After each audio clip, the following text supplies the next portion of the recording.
El Ministerio Apostólico de Enseñanza y Predicación Rema Internacional presenta hoy al Reverendo Fernando García Sotomayor con la proclamación de las buenas nuevas de Dios para tu vida. El mensaje de ayer, el mensaje de hoy y el mensaje para la eternidad a los que tienen hambre y sed de la palabra de Dios. Un querigma de Dios para el que oiga, el que tiene oídos para oír.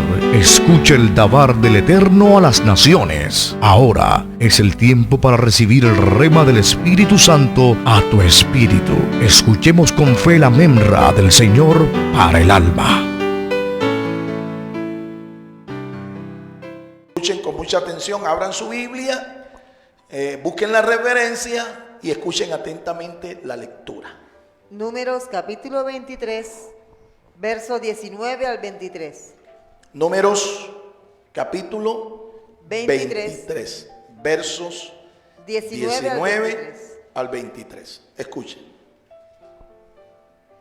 Dios no es hombre para que mienta, ni hijo de hombre para que se arrepienta. Él dijo, y no lo hará. Habló, y no lo cumplirá. He aquí yo he recibido la orden de bendecir. Él ha bendecido, y no lo puedo revocar. Él no ha notado iniquidad en Jacob, no ha visto maldad en Israel. Jehová su Dios está con él. En medio de él hay júbilo del rey. Dios que lo ha sacado de Egipto es para él como los cuernos de un toro salvaje. No hay encantamiento contra Jacob, ni adivinación contra Israel. Ahora se dirá de Jacob y de Israel lo que Dios ha hecho. Mira lo que Dios ha hecho. Declara allí, creo que es un profeta que fue contratado por un rey para maldecir al pueblo. Y cada vez que lo intentaba, lo que hacía era bendecirlo. Miren lo que ha hecho Dios.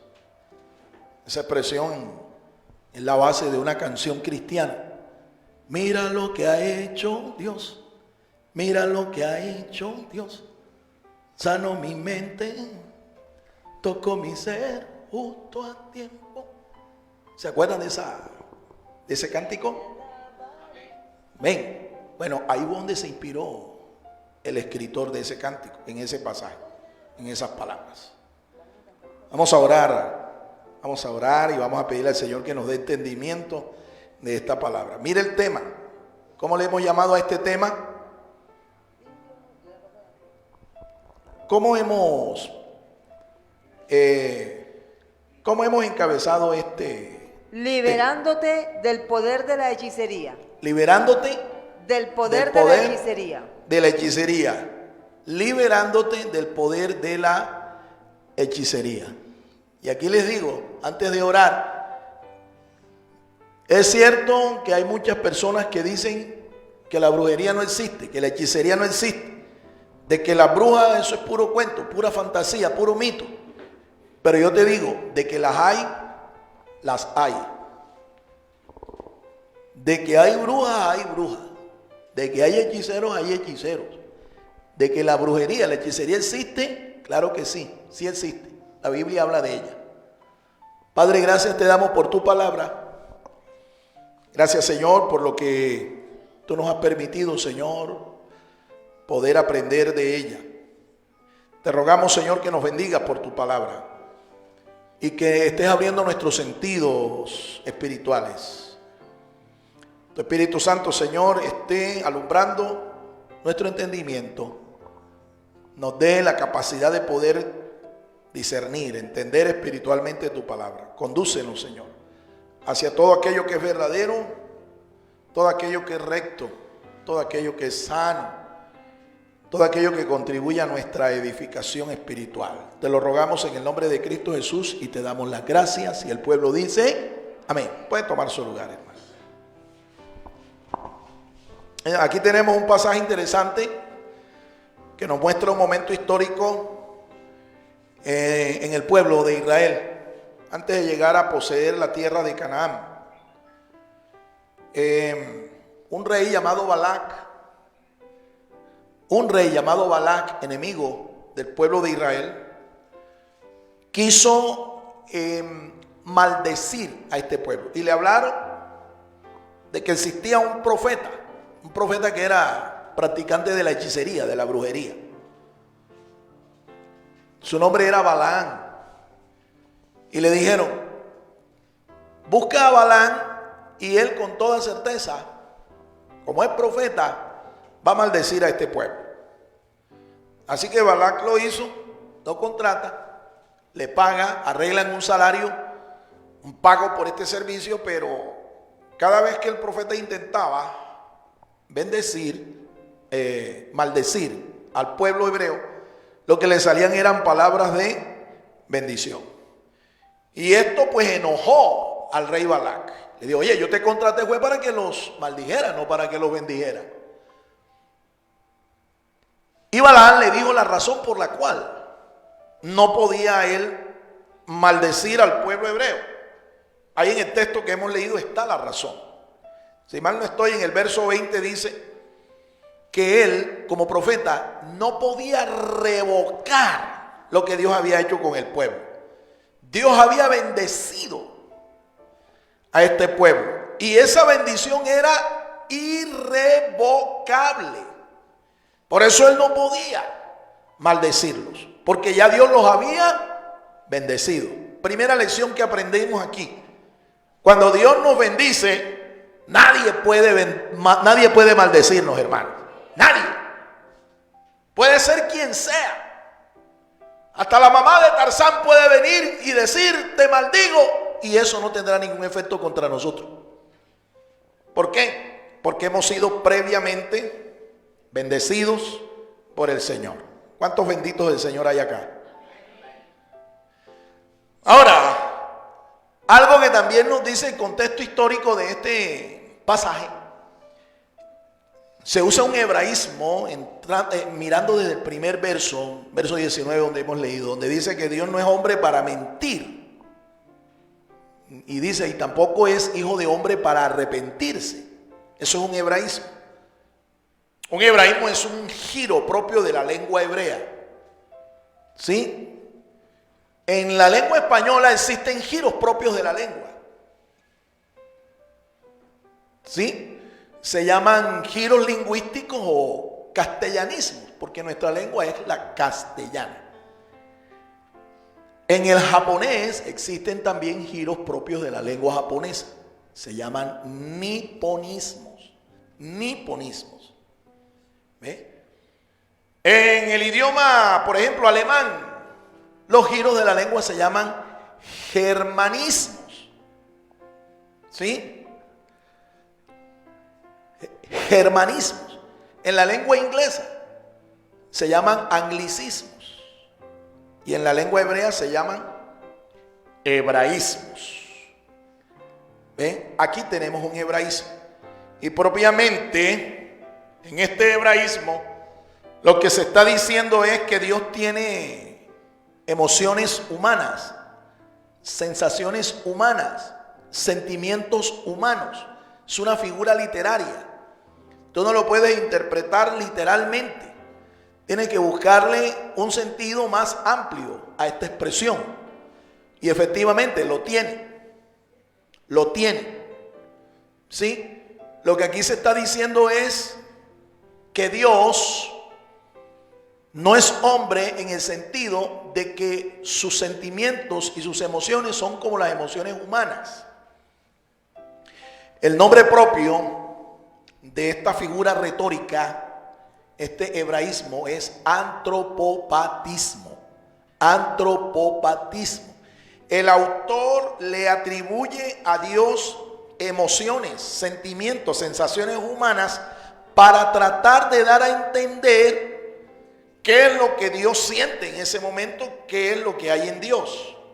El texto nos dice que Dios no es hijo de hombre para mentir, ni hijo de hombre para arrepentirse. O sea, en Dios no hay arrepentimiento.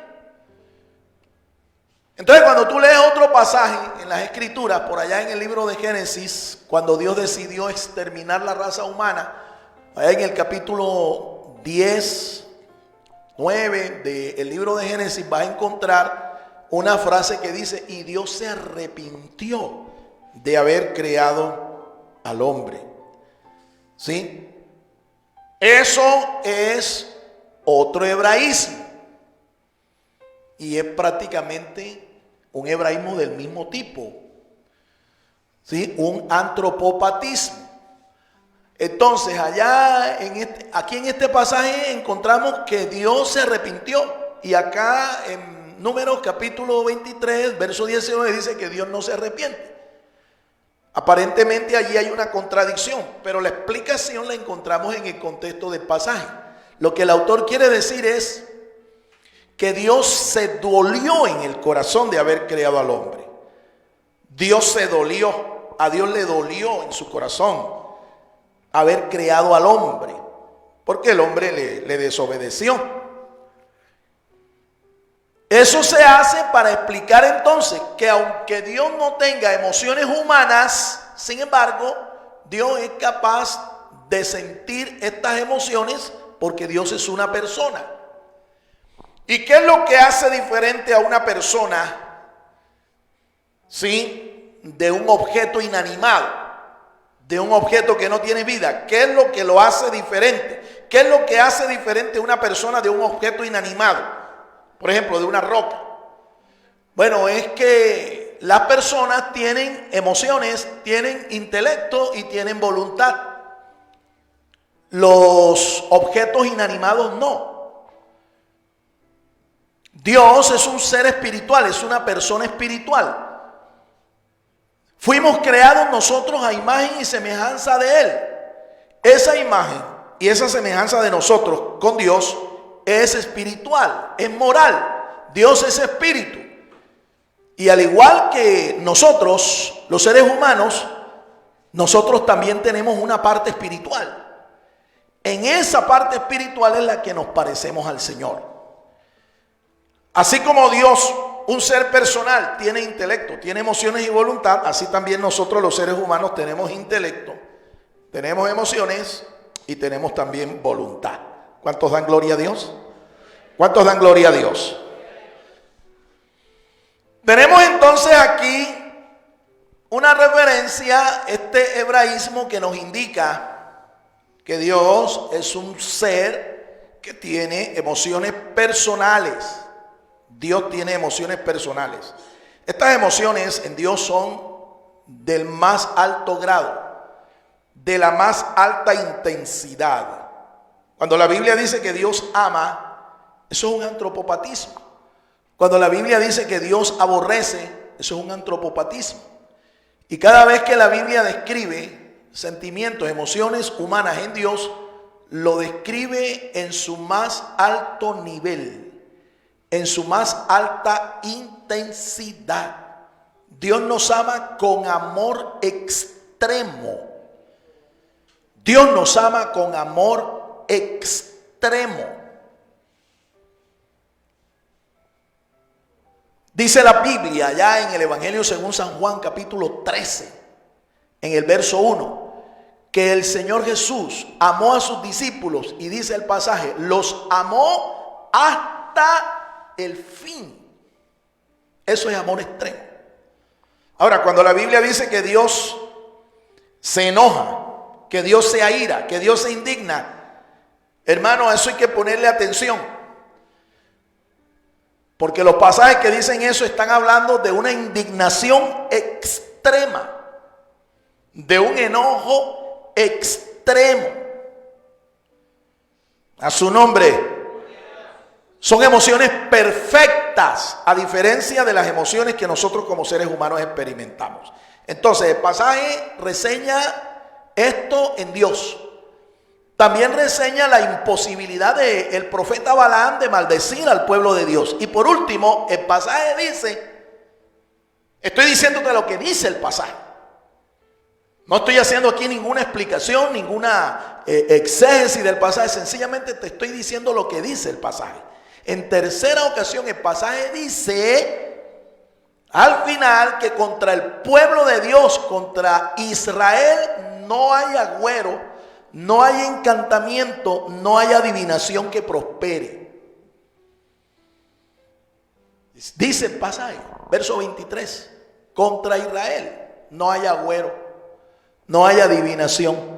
Así que por mucho poder espiritual que este brujo, este encantador, este hechicero pudiera tener, por mucho poder espiritual, esos conjuros, esos encantamientos no tenían ningún efecto contra el pueblo hebreo, contra el pueblo de Dios. Lección para aprender nosotros. Si usted está en absoluta comunión con Dios y usted está en obediencia, caminando en rectitud y en santidad delante de Dios, no hay brujo, ni brujito, ni hechicero grande o pequeño, ni sortilegio, ni agüero, ni adivinación, ni brujería que prospere contra ti. Oye, yo le daría un fuerte aplauso al Señor por eso, mi hermano.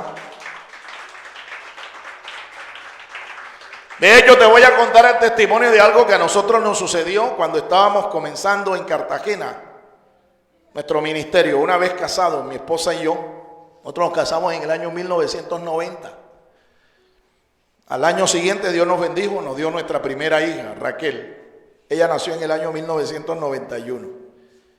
Pero nosotros comenzamos una obra en la ciudad de Cartagena. De allí tuvimos que salir porque nos hicieron una oposición y una resistencia a los hijos del dueño de la casa que alquilamos en el primer callejón del barrio Amberes. Intentamos levantar una obra allí y Dios nos permitió dar testimonio a todo el barrio Amberes. Pero llegamos a evangelizar no solo el barrio Amberes, sino los barrios que estaban ahí aledaños. El barrio Bruselas, barrio España, barrio Alcibia, entre otros, barrio Paraguay. Y tuvimos que mudarnos de allí, del lugar donde nosotros establecimos la obra e intentamos levantar la obra. Nos mudamos un poco más al fondo de donde vivíamos, pero ya eso era otro barrio, el barrio Bruselas. Y estando allí, un día mi esposa se levantó, no recuerdo bien si fue ella o si fui yo. Fue mi esposa, me dice ella. Ella se levantó, ella intentó hacer el aseo de la parte de adelante de la casa y cuando abrió la puerta encontró allí un envuelto. Ella me llamó y me dijo, mira lo que encontré aquí. Yo me di cuenta enseguida que era un trabajo de hechicería. Alguien, posiblemente fueron la esposa o los hijos del dueño de la casa en donde nosotros habíamos empezado la obra, porque ahí tuvimos una oposición fuerte. Tuvimos que salir de allí porque tuvimos una fuerte oposición. Con decirles que casi me meten a mí, me linchan. Porque en una ocasión, un perro estaba persiguiendo a un joven y lo venía persiguiendo y el muchacho venía dando gritos. Cuando yo salí a ver qué era lo que estaba pasando, porque se escuchó un escándalo, yo me di cuenta que quien era venía sobre mí y yo intenté defenderme, ¿no? A mi manera. Yo pensé que era un ladrón que se quería meter en la casa y yo de una manera instintiva le saqué una patada voladora, se la puse en el pecho y allá fue el muchacho a parar caído en una pila de arena que estaba allí en la entrada de la casa. El muchacho cayó ahí medio privado y después fue que yo me di cuenta que no era ningún delincuente, sino que era un perro que lo estaba persiguiendo, pero yo no me di cuenta de eso. Eso se nos armó un problema, mi hermano, con los familiares de ese muchacho. Tuvimos que pagar la hospitalización y las medicaciones de ese muchacho. Y yo tuve que enfrentar amenazas contra mí, contra mi familia. Nos tuvimos que mudar de allí. Y además de eso también se nos opuso el dueño de la casa, los hijos. En una ocasión ellos, porque les molestaba los servicios, las reuniones de la iglesia allí, ellos cogieron un machete y destruyeron un aviso, lo hicieron añicos, el aviso de la iglesia. ¿Ve? Todo eso lo hicieron era para provocarme a mí, ¿me entiendes? Para provocarme. Y por poco logran que yo les responda. A mí casi se me sale el hombre viejo, ¿ve? Y yo le dije al hijo mayor del dueño de la casa, le dije yo, ¿tú qué crees que con esto vas a hacer que nosotros salgamos de aquí? La obra va a seguir aquí, ¿oíste? Porque nosotros a ti no te tenemos miedo. Mira el miedo que te tengo. Y yo le hice una mofa. Mira el miedo que te tengo. Yo me puse como a temblar. Mira el miedo que te tengo. Por poco yo allí termino dándome muñeca con ese muchacho. ¿Me entiendes? Pero bueno, gracias al Señor, Dios nos sacó de allí. Entonces yo sospeché que ese trabajo de hechicería que nos habían hecho era esa gente, como para vengarse de nosotros. Yo le dije a mi esposa, tranquila, espérate allí, buscamos un poco de aceite, ungimos eso y le dije, échale a la basura. Y le voy a decir algo, después de eso, hasta más gordos nos pusimos, ¿no? Más saludables, y la obra continuó allí, realizándose en ese lugar, a pesar de que era una casa pequeña, un lugar pequeño para hacerlo. Porque es que cuando Dios te bendice a ti, no hay nada, no hay ningún trabajo que tenga efecto contra ti, mi amado hermano. Eso tenemos que grabarlo en nuestro corazón, guardarlo en nuestro corazón muy bien, porque hay hermanos que cuando el enemigo usa sus instrumentos para lanzarles un envuelto, un entierro con tierra de muerto, tierra de cementerio, los hermanos enseguida aterrorizados, pastor, me están haciendo brujería, me están haciendo hechicería, ¿me entiende? Dando lugar a que el diablo realmente gane terreno sobre ellos y que los efectos de esa brujería, de ese encantamiento, de ese conjuro, tenga efecto sobre ti. Pero la Biblia nos enseña, aquí nos está enseñando la palabra de Dios, que no haya agüero que prospere contra nosotros. Pero eso sí, para que eso no prospere, hay ciertas condiciones que tú debes estar viviendo. Número 1, te recuerdo, debes estar en completa comunión con Dios. Segundo, debes estar en completa santidad delante de Dios. Preocúpate, eso sí, cuando tú no tengas una comunión perfecta, sana con Dios, y cuando tú estés andando en tinieblas, en pecado, delante de Dios, y alguien te echa un encantamiento, una brujería, una hechicería, ahí sí debes preocuparte. ¿Ve? Porque eso te va a alcanzar.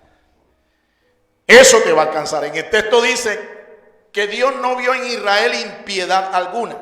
Es decir, esta gente andaba piadosamente. Por eso cuando le lanzaron estos conjuros, no pudo prosperar nada en contra del pueblo del Señor. A su nombre, a su nombre. Ahora, usted y yo somos el Israel espiritual de Dios en este tiempo. La iglesia del Señor es el verdadero Israel en este tiempo. No es que hemos reemplazado a Israel, no, sino que Dios ha escogido a la iglesia para llamar a judíos arrepentidos y a gentiles paganos para formar el cuerpo de Cristo, la esposa, la desposada del Cordero. Pero Dios no se ha olvidado de su pueblo. Va a haber un tiempo en el que Dios va a tratar con su pueblo, Israel. Y el Espíritu Santo los va a conducir a un genuino arrepentimiento. Y Dios, según la carta a los Romanos, capítulo 9, 10 y 11, va a salvar a un remanente. Entonces, ese remanente de Israel y la iglesia van a conformar el nuevo Israel, el Israel espiritual de Dios. A su nombre. Vamos a mirar aquí unos pensamientos introductorios en nuestras notas para ir enfocándonos en unos argumentos principales de esta disertación en los que quiero enfatizar. Escuchemos. El pecado de la hechicería afecta integralmente al ser humano. Se afectan todas sus facultades y ámbitos, físicos, mentales, psicológicos y espirituales. La brujería es un pecado que cuando se practica afecta integralmente nuestro ser. ¿Cuáles son los elementos de nuestro ser? Espíritu, alma y cuerpo. Espíritu, alma y cuerpo. Es un pecado que afecta el espíritu. Es un pecado que afecta el alma, la mente. Y es un pecado que afecta el cuerpo. Entonces, es un pecado que al practicarlo daña al ser humano en toda su integralidad.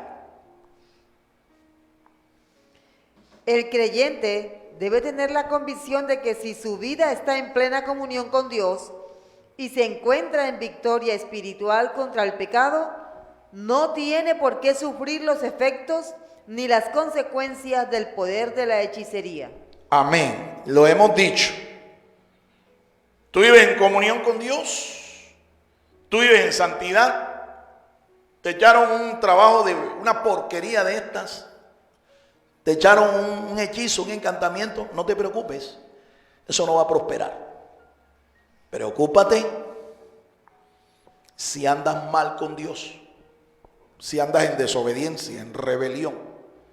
Preocúpate, porque ahí sí te va a afectar. Y te va a afectar en todo tu ser. En todo tu ámbito, todo tu contexto. También va a ser afectado. Tu trabajo, tu familia, ¿ves? Tus negocios. Todo va a ser afectado. De hecho, los brujos, los hechiceros trabajan para hacerle daño a otro, ¿sí? Dañarle la familia, dañar el matrimonio, dañar los negocios, dañar incluso la salud física de una persona. Yo conocí a una persona, siendo yo pastor allá en Sincelejo, que le echaron una brujería. Y dicen los que conocieron a esta persona que una vez, estando él en el inodoro haciendo sus necesidades fisiológicas, la persona defecó no solo las heces, sino que defecó el hígado, todo el estómago, todos los intestinos, los defecó allí en ese sanitario. La brujería que le echaron le desprendió todos los órganos vitales del vientre. Imagínese usted. Es para que usted sepa el daño que puede causar una brujería. Pero ¿en quiénes? En estos que viven lejos de Dios o que conociendo a Dios andan torcidos, andan chuecos. Entonces, si la brujería, si este pecado afecta todo el ser, todo el espíritu, el alma, el cuerpo, el cuerpo espiritual y el cuerpo físico de nosotros, la terapia para restaurar, para contrarrestar los efectos de este pecado, tiene que ser también una terapia integral. ¿Me entiende? El tratamiento, el proceso para ayudar a estas personas que están afectadas por la brujería, repito, tiene que ser un proceso integral, completo. No es solamente ministrarle liberación, ¿ve?, en su espíritu, no. O tratarlo psicológicamente, o someterlo a un tratamiento médico, físico, natural. No sirve. Tiene que ser un tratamiento integral.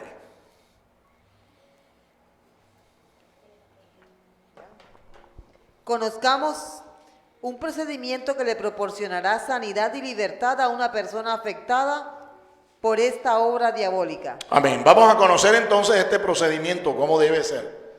Primero, ¿sí?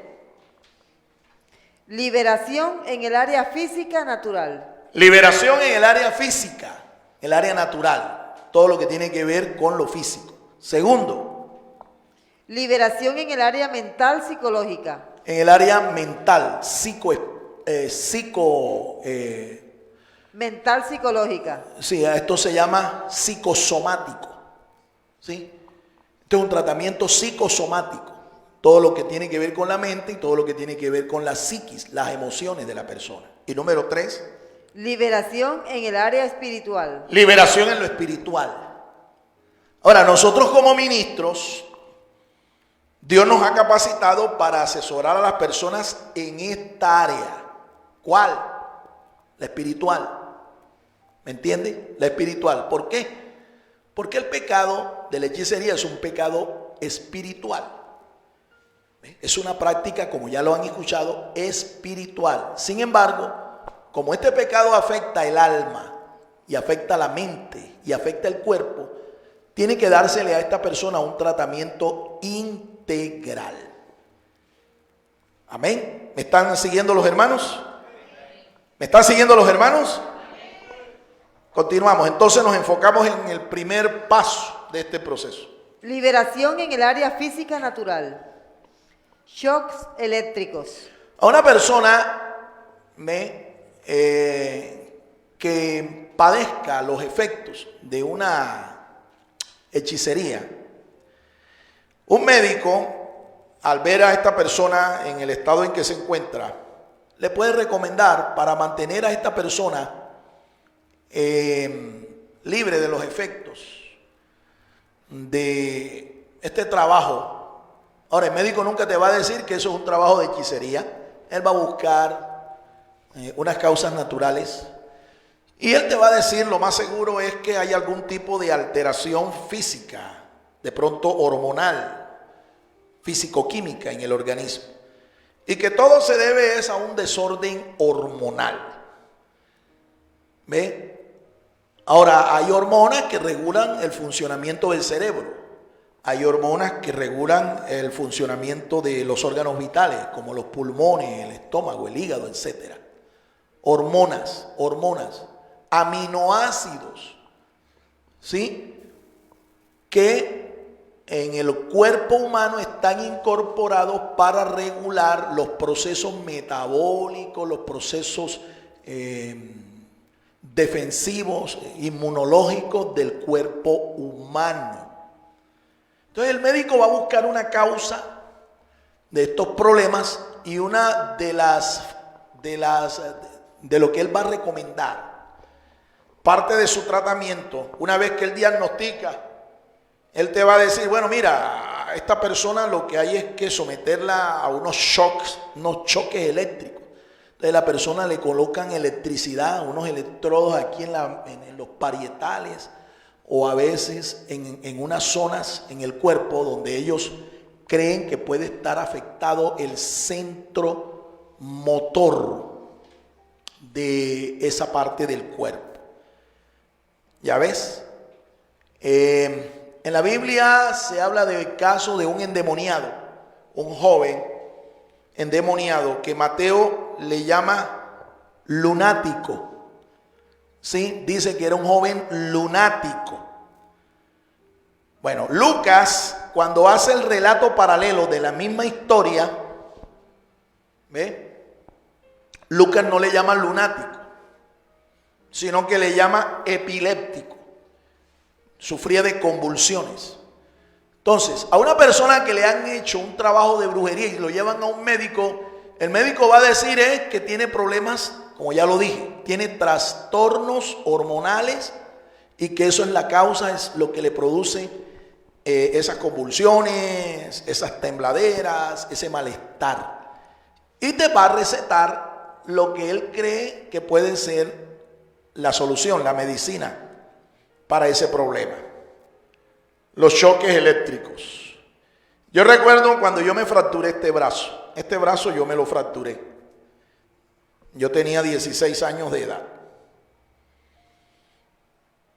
Estuvieron a punto de cercenarme, de cortarme este brazo.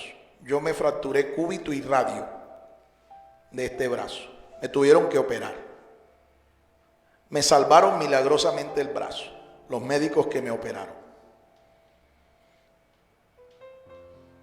Y después que me operaron, me sometieron a unas terapias para recuperar la sensibilidad que yo había perdido desde aquí del codo hasta la palma de la mano. Yo había perdido la sensibilidad.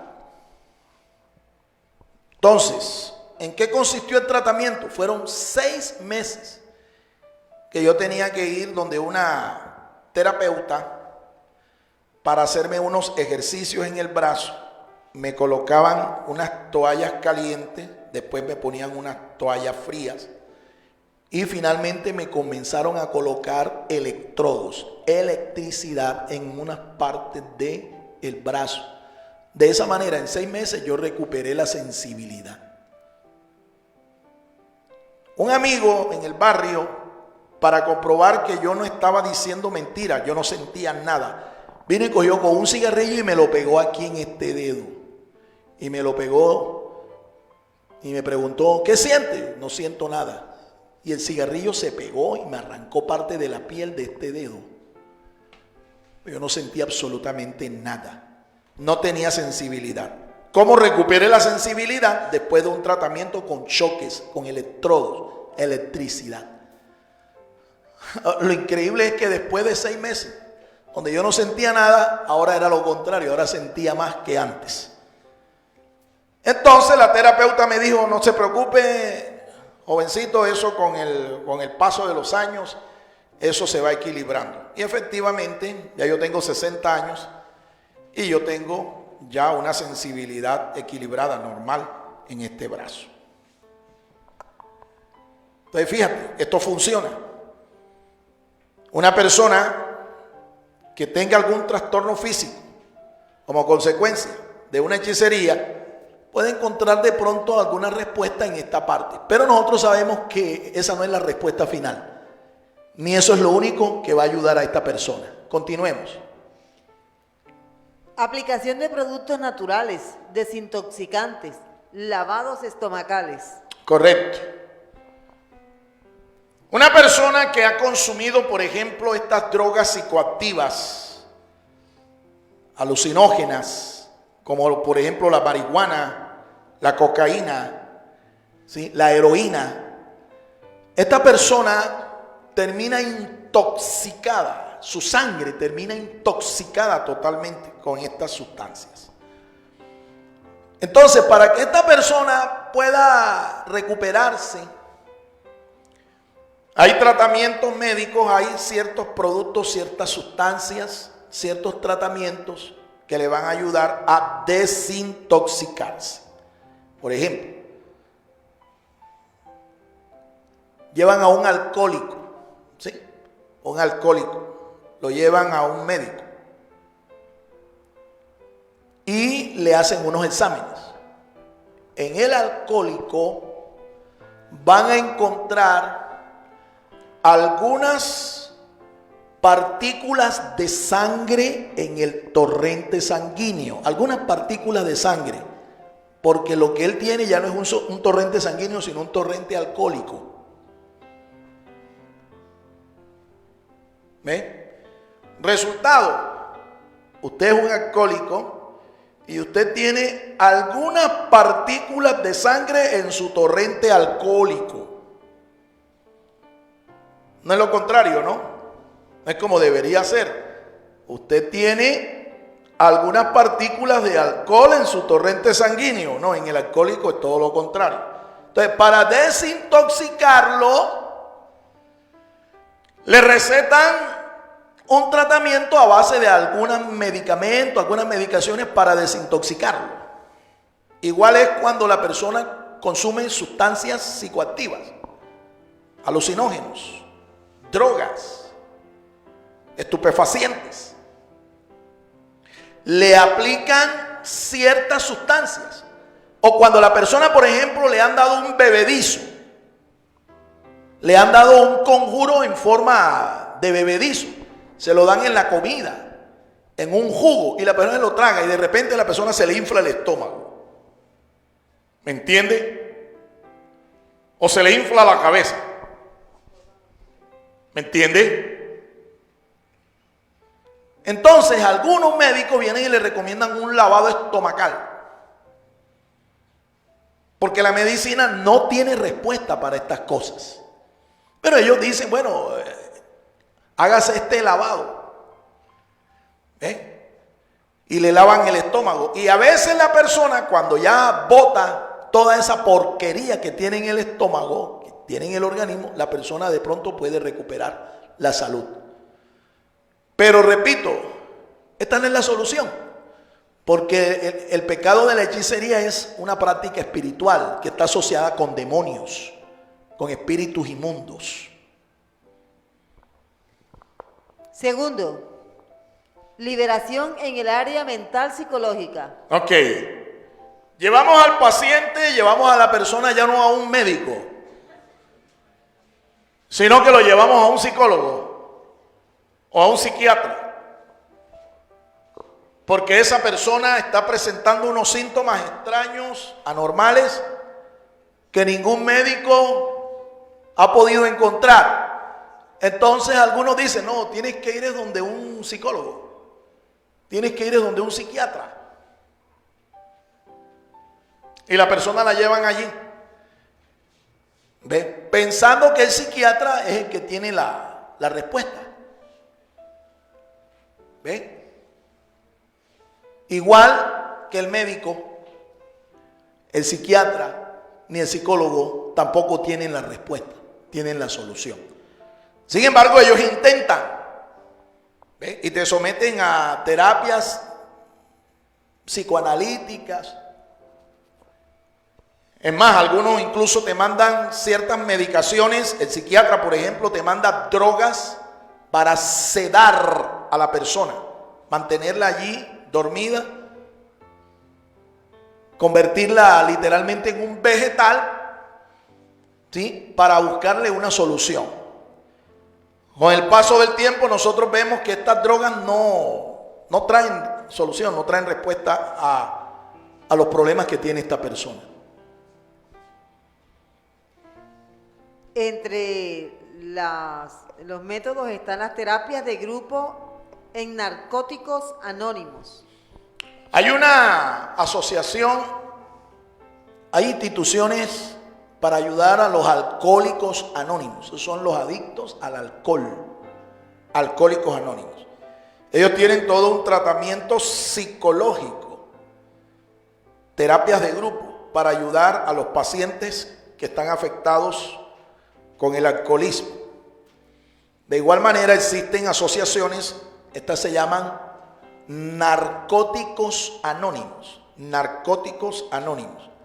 para ayudar a los que están practicando el vicio, la adicción a las drogas alucinógenas. Entonces ellos les recomiendan lo mismo, terapias de grupo,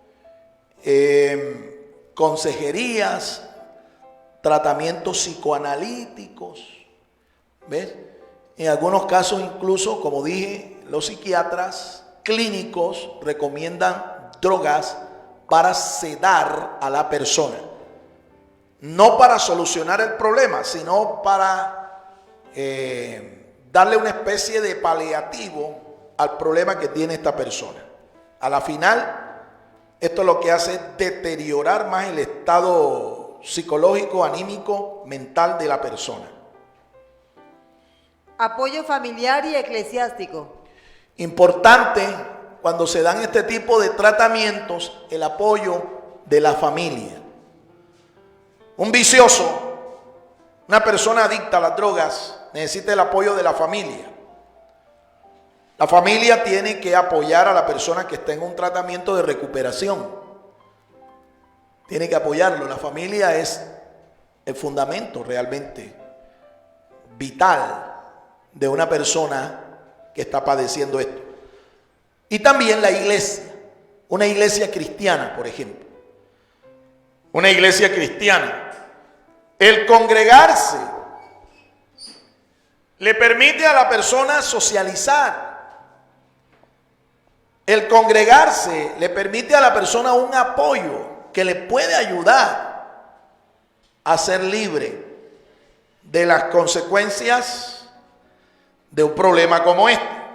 Recuerden, estamos hablando de cómo ayudar a una persona que es víctima de un trabajo de hechicería.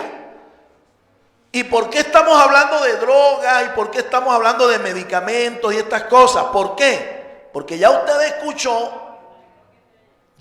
escuchó por la palabra que la etimología del vocablo hechicería en el Nuevo Testamento tiene que ver con la farmacología, tiene que ver con la farmacia, tiene que ver con el tratamiento para la adicción de las drogas. Es que este pecado está asociado con esto. La hechicería está asociado con las drogas y específicamente con las drogas alucinógenas, sustancias psicoactivas, sustancias que trastornan la mente, las emociones de una persona y aún su cuerpo físico. Por eso estamos hablando de esto. Pero finalmente nosotros vamos a aprender que la solución, la raíz de este problema es espiritual, así que hay que atacar a la raíz del problema. A su nombre. Terapia psicoclínica profesional. Esto también es de apoyo. Hay ocasiones en que a la persona hay que meterles a un sanatorio. ¿Me entiende? A un sitio de estos para hacerlo reposar psicológicamente, proporcionarle una terapia de recuperación anímica, psíquica. Yo no sé si ustedes se acuerdan, el hijo del hermano Álvaro. ¿Ven? ¿Se acuerdan del hijo del hermano Álvaro? Él se llama Alex. Él fue sometido a un tratamiento de esto. ¿Por qué? Porque cayó en un estado de depresión incluso clínica, ¿ve? Que lo estaba conduciendo a pensamientos suicidas. Él llegó hasta allí. ¿Y quién lo atendió?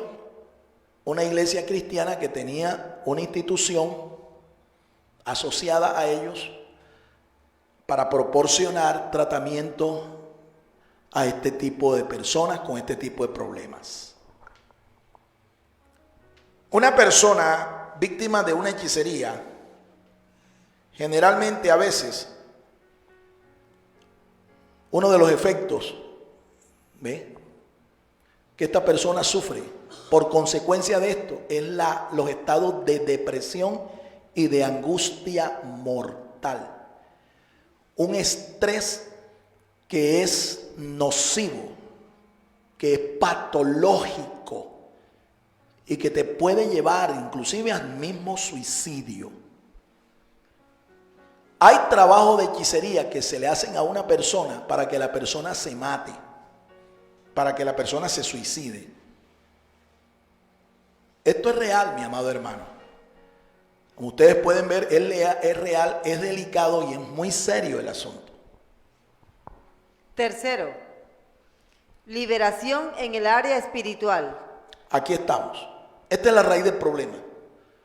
Como la raíz del problema es espiritual, entonces tenemos que ministrarle lo que usted ha escuchado. La palabra es liberación. Hay que ministrarle liberación a esta persona. Porque el problema que tiene no es un problema físico, ni es mental, ni es psicológico. Es un problema de tipo, ¿qué? Hemos dicho, espiritual. Y lo que hay que ministrarle es un tratamiento para lograr que esta persona sea libre. ¿Sí? Sea libre de este espíritu inmundo, ¿verdad? Que lo está oprimiendo, que lo está lastimando, que lo está dañando, lo está destruyendo. Primero, conocimiento personal de Cristo. ¿Qué se requiere entonces en este tratamiento, en esta terapéutica divina, esta terapéutica espiritual? Lo primero que la persona tiene que hacer es reconocer a Cristo como su Señor y Salvador. Reconocer a Cristo, hacer de Jesucristo su Señor, su Dios, su Salvador personal. Por eso hay que presentarle el plan de salvación. Hay que predicárselo, hay que enseñárselo. Yo tuve la oportunidad de ser invitado a una conferencia de un grupo de los Alcohólicos Anónimos. Y ellos me llamaron porque sabían que yo era pastor y me dijeron, necesitamos que usted le presente el plan de salvación a esta gente. Ahí fue cuando me enteré que la metodología que se aplica en Alcohólicos Anónimos y en Narcóticos Anónimos comienza con eso. A las personas hay que proporcionarles un espacio para que ellas tengan un acercamiento con Dios. Claro que ellos no te dicen así como nosotros lo decimos. Usted necesita reconocer a Jesucristo como su Señor y Salvador. No, ellos te dicen usted necesita un acercamiento con Dios, con el Creador. Entonces me invitaron para que yo les presentara el plan de salvación a un grupo como de 40 alcohólicos que estaban allí. Bueno, yo lo hice. Yo fui, les presenté el plan de salvación en 4 o 5 leyes espirituales. Hice el llamado y todos aceptaron a Cristo. Todos. Entre esos habían algunos que eran miembros de algunas iglesias cristianas, ¿sí? Pero eran hermanos de estos practicantes del rombol, tú sabes, ¿no? Del drinking los fines de semana, esclavos de la cervecería Águila, ¿me entiendes? Cada sábado cogían al águila por el piquito. Renunciar a la práctica de la hechicería. Segundo, en el proceso usted tiene que decirle a ellos, bueno, ahora que eres de Cristo, ¿qué tienes que hacer ahora? Tienes que renunciar a toda práctica de hechicería. Renunciar significa que si tú has tenido, por ejemplo, alguna dinámica, alguna experiencia con un brujo, tienes que rechazar eso, pedirle perdón a Dios por eso. A ver, yo les hablo de mí porque no tengo ningún temor en reconocer que yo en el pasado fui practicante de la hechicería. Yo soy nieto de la difunta Alba de Ávila de Taborda. Esa es mi abuela, la mamá de mi mamá. Ella fue una descendiente. Ella fue descendiente de una princesa guajira, Guajira. Un lugar aquí en Colombia donde se practica la brujería, pero fuerte. Allá en la Sierra Nevada de Santa Marta. Mi abuela era descendiente, era princesa, hija de una princesa guajira. Ella conocía la brujería, ella leía las cartas, el tarot, ella era nigromante, ella era lectora de la suerte del café, del té. Ella tenía no una pelota de cristal, ella tenía una pirámide de cristal. Y ella vio en mí el candidato para dejar su legado de hechicería. Y me enseñó muchas cosas de la brujería, de la hechicería. Por ejemplo, yo andaba en mi cartera personal con 17 oraciones, 17 conjuros. Entre ellas tenía la oración del tabaco. Y así sucesivamente. Tenía también la llamada oración del gitano. 17 conjuros de hechicería. Tenía una oración para supuestamente evitar que a mí me dispararan y las balas me entraran en el cuerpo. Yo me convertí a Cristo, yo renuncié a todo eso. Mi mamá también fue practicante por muchos años de la hechicería. Cuando yo me quebré este brazo, ella quería, porque ella vio que el brazo me quedó delgado y más débil que el otro. Ella me dijo, te vamos a llevar donde una señora, para que esa señora te haga un trabajo en el brazo. Y al que tú le pongas ese brazo, o se va para la clínica, a un hospital, o se va para el cementerio. El trabajo era un trabajo de hechicería llamado Los Niños en Cruz. Los Niños en Cruz. Como parte del trabajo, ella tenía que hacerme una serie de conjuros y de rezos durante 7 viernes. Y lo hacía con una manteca que eso tenía un olor terrible. Me daba unos masajes, me hacía unos rezos. Y ella me dijo, en la última semana tenemos que hacerte una operación. ¿Y operación? Sí, aquí hay que rajarte aquí y colocarte una aseguranza ahí. Yo te hago esa operación y te pongo la aseguranza dentro, entre el hueso del cúbito y el radio. Allí vas a tener esa aseguranza. Hasta allí llegaron los días de visita a esa bruja. Porque yo dije, ¿quién? A mí no me van a rajar nada. Ya me habían hecho una raja aquí en este brazo, me cogieron 37 puntos aquí. No, uno más no. Pero a mí por poco me hacen ese trabajo.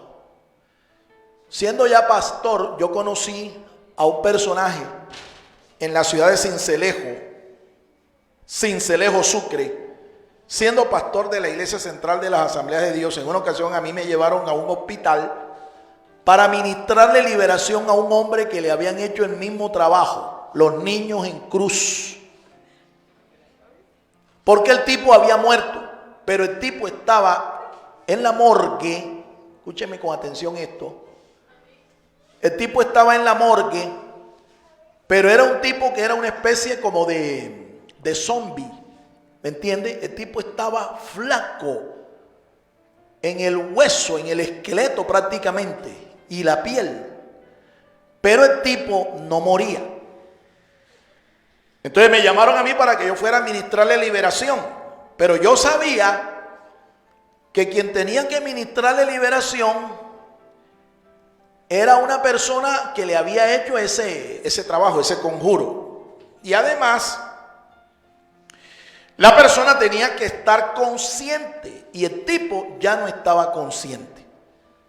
Yo fui al hospital, sin embargo, y cuando yo vi al tipo, yo vi al personaje, yo dije, no, yo no puedo hacer esto.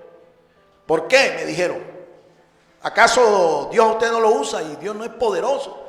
Yo dije, claro que sí, pero el problema es que esta persona tiene que renunciar voluntariamente a eso. Y como ya él no puede porque él está en un estado de enajenación mental, esto es difícil que él lo haga. ¿Entiende? Difícil. Entonces, este proceso requiere que la persona renuncie voluntariamente a estas prácticas. Como yo lo hice. Cuando yo me convertí a Cristo, yo renuncié a todo eso. Boté todas esas oraciones. Me convertí a Cristo. Y tuve el privilegio de llevar a mi abuela, a la que me enseñó todas estas cosas. Tuve el privilegio de enseñarle a ella el plan de salvación y ella, 3 meses antes de morir, aceptó a Cristo como su Señor y Salvador. Yo oficié después su funeral. Toda la familia me dijo, tú eres el que tienes que oficiar esto. Y ojo, mi familia, por parte de mi mamá, de mi abuela, no eran cristianos. A partir del día en que yo les di testimonio a ellos allí en el féretro, allí en el funeral de mi abuela, ellos escucharon la palabra de Dios y hasta el día de hoy escucho de frutos de conversión en mi familia. Hace poco escuché que una de mis tías se entregó a Cristo y se bautizó ya como cristiana. ¿Sí ven? Nunca pierdas la esperanza, mi hermano, de que una vez que tú siembres la palabra, esa persona de pronto no reciba a Cristo, pero en su tiempo esa palabra va a dar fruto. Continuamos. La llenura del Espíritu Santo. Esto es algo que también es fundamental. Hemos venido enseñando que usted tiene que dar una transición como iglesia, como creyente, a ser un guerrero espiritual. Un guerrero espiritual. Ahora, para ser un guerrero espiritual, esta es una condición sine qua non. Esta es una condición indispensable. ¿Cuál? Ser lleno del Espíritu Santo. Porque el único que puede contra Satanás y todos sus demonios es el poder, es la persona maravillosa del Espíritu Santo de Dios. No es otro brujo. Hay una equivocación. Hay personas que cuando le echan una brujería, les aconsejan de que para sacar los efectos de esa brujería, tiene que buscar un brujo más poderoso. Eso no funciona. En las tinieblas eso no funciona así. En el reino de Satanás eso no funciona. ¿Me entiende? El único que puede deshacer toda la obra de Satanás, toda hechicería, todo conjuro, todo pacto diabólico, es el poder del Espíritu Santo de Dios. Por eso es que hay que ser llenos del Espíritu Santo. Conocimientos de la palabra de Dios y sus promesas. Esto es algo fundamental también. Un guerrero espiritual, una persona que vaya en contra de Satanás y de todas sus porquerías, de todas sus obras, tiene que conocer profundamente la palabra de Dios. ¿Por qué? Porque la palabra de Dios es la espada del Espíritu. Y entre todas las armas espirituales que Dios nos concede a nosotros para hacerle frente a Satanás, para destruir sus maquinaciones, sus estratagemas, entre todas las armas que Dios nos ha provisto, hay una sola que es para atacar, para ir a la ofensiva. Y esa es justamente la palabra de Dios. Entonces, si tú no te llenas de la Biblia, si tú no te llenas de las promesas del Señor, tú no vas a tener victoria como guerrero espiritual. Tú no vas a tener victoria personal en tu vida. A ti cualquier vicio te puede dominar, te puede controlar. Cualquier tentación te puede derribar. Tú no tendrás poder espiritual para deshacer las obras del diablo en una persona. No podrás ejercer poder espiritual para liberar a una persona que está endemoniada como producto de una hechicería que le hayan hecho. No tendrás ese poder. Tendrás que tener entonces llenura del Espíritu y conocimiento profundo de la palabra de Dios para que puedas usar la palabra de Dios como una verdadera arma espiritual. Jesús la usó. El profeta Elías la usó. El profeta Elías, el Señor Jesucristo, tenía dominio, control de la palabra de Dios, y todo su ministerio, todas las victorias que ellos consiguieron, la consiguieron porque eran hombres llenos del Espíritu Santo y conocedores profundos de la Escritura, la palabra de Dios. Solicitar la guianza y el apoyo de un ministro del Señor. Esto es importante. El proceso de liberación tiene que ser liderado por un ministro de Dios, una autoridad competente. ¿Por qué? Porque nadie se autolibera. Nadie se autolibera. ¿Me entiendes? Un proceso de sanidad, de restauración y de liberación de una persona como esta no puede ser liderado, no puede ser dirigido, no puede ser presidido por la misma persona. Tiene que buscar la dirección, el apoyo, el respaldo de una autoridad espiritual, de un ministro lleno del Espíritu Santo, un ministro de experiencia, un ministro conocedor de la palabra de Dios, un ministro lleno de Dios, mi amado hermano, como lo fue Jesús. Dice allá en el libro de los Hechos, capítulo 10, verso 38, como Dios ungió con el Espíritu Santo a Jesús de Nazaret y cómo éste anduvo, dice, haciendo bienes, sanando a los enfermos y liberando a los oprimidos por Satanás, porque Dios estaba con él. Esa misma unción la tienen los siervos de Dios. Esa misma unción para ministrar liberación la tienen los ministros de Dios. Y esa unción, esa llenura la tienen también los creyentes, que son creyentes que viven en santidad y están en comunión perfecta con Dios. ¿Dónde está escrito eso? En la Biblia, primera de Juan capítulo 2, verso 20. Ahí dice San Juan que esa unción permanece en nosotros y nos enseña. En el verso 27 del mismo capítulo, primera epístola de San Juan, capítulo 2, dice, esa unción permanece en vosotros. ¿Y qué es la unción? La unción es símbolo de tres cosas: la presencia, el poder y la autoridad del Espíritu Santo en ti. Te repito, ¿qué es la unción? La unción representa tres cosas. Número 1, el poder. 2, la presencia. 3, la autoridad del Espíritu Santo en ti. A su nombre. Entonces es importante que si se le va a ministrar liberación a una persona que ha sido víctima de un trabajo de hechicería, de brujería, un encantamiento, tiene que ser asesorado este proceso por un siervo de Dios, un hombre lleno del Espíritu Santo de Dios. El narcotráfico fue considerado recientemente por la Iglesia Católica Romana como un pecado social. Es evidente que la destrucción consecuente que experimenta una persona cuando es presa de este pecado ha llegado también a afectar a todo su grupo social. Por eso es que las sociedades de muchos países han sido degeneradas por causa de este pecado.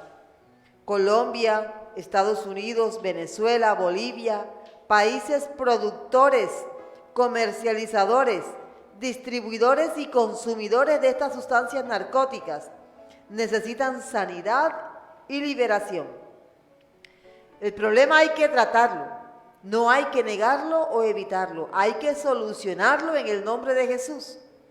En este proceso y su propósito, la Iglesia juega un papel importantísimo.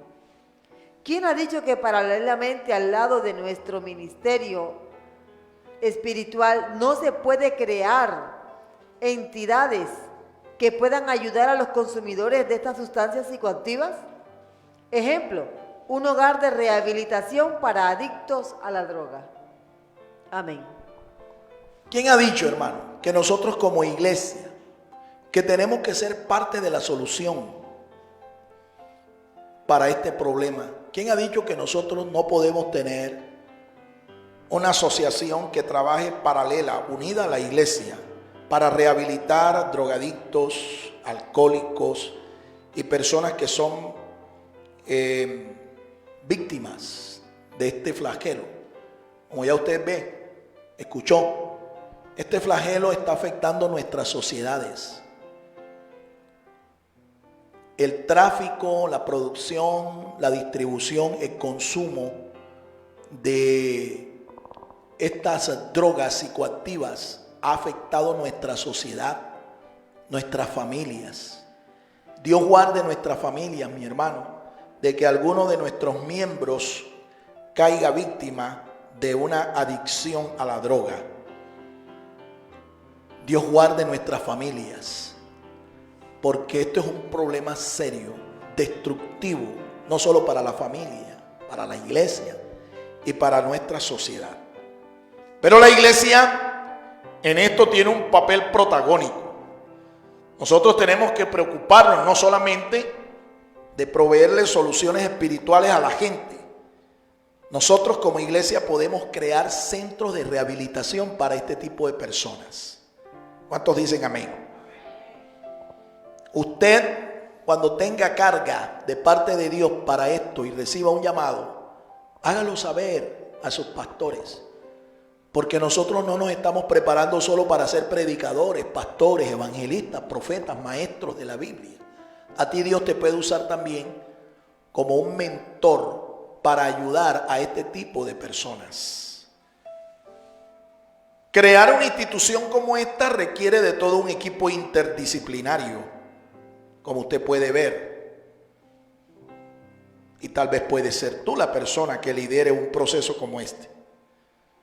Mientras tanto, acuérdese, la farmaqueia, la hechicería, la brujería no solo es un problema espiritual, también es un problema de tipo familiar, un problema de tipo social. La Iglesia Católica le llamó a este pecado un pecado de tipo social. Porque es cierto, están afectando nuestras sociedades. Entiendo que ya hay países en Europa, continente europeo, y aún en el continente asiático que ya se metieron también en la vuelta, en el negocio del narcotráfico. Ya lo hay en el continente europeo y en el Asia, aún en el África también. Entonces, ¿es serio el problema? Claro que sí. ¿Es delicado? Claro que sí. Pero nosotros tenemos la respuesta de parte del Señor para ayudar a nuestras familias y a nuestras sociedades en el nombre del Señor. Amén. Póngase sobre sus pies, vamos a orar y vamos a dar gracias por esta palabra. Y vamos a pedirle al Señor que nos dé sabiduría para poder ayudar a todo aquel que esté afectado por esto. Quiero orar por aquellas personas que nos están escuchando, nos están viendo a través de la web.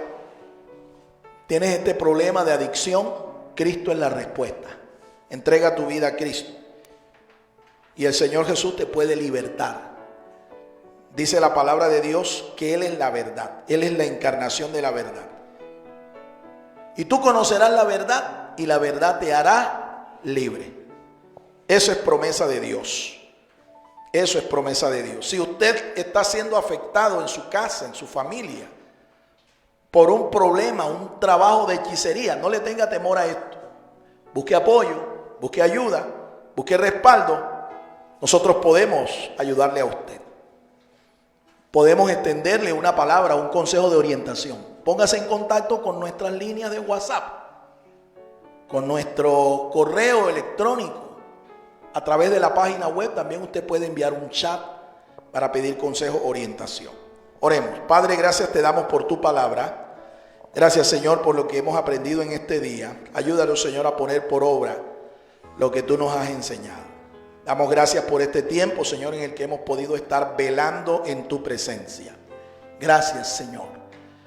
Gracias por el refrigerio, gracias por la fortaleza, gracias por la bendición que tú has derramado sobre nuestras vidas. Te rogamos, Padre, que al salir de este lugar tú nos lleves con tu paz, con tu bendición. Envía a tus ángeles, Señor, que nos guarden en nuestro camino de regreso.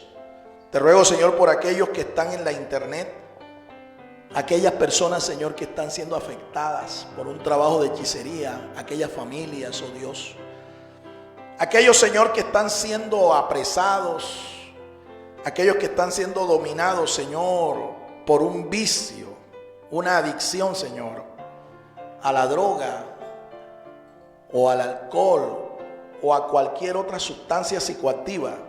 Te ruego, Señor, que tengas misericordia, que extiendas tu mano, Señor, sobre sus vidas y que lleves, Señor, una palabra de libertad, una palabra de esperanza, de ánimo, Señor, para levantarlos y ayudarlos. Si usted quiere hacer una oración de fe conmigo, recibiendo al Señor Jesús, es lo primero que usted tiene que hacer para enfrentar un proceso que le va a llevar a la liberación. Repita conmigo esta oración.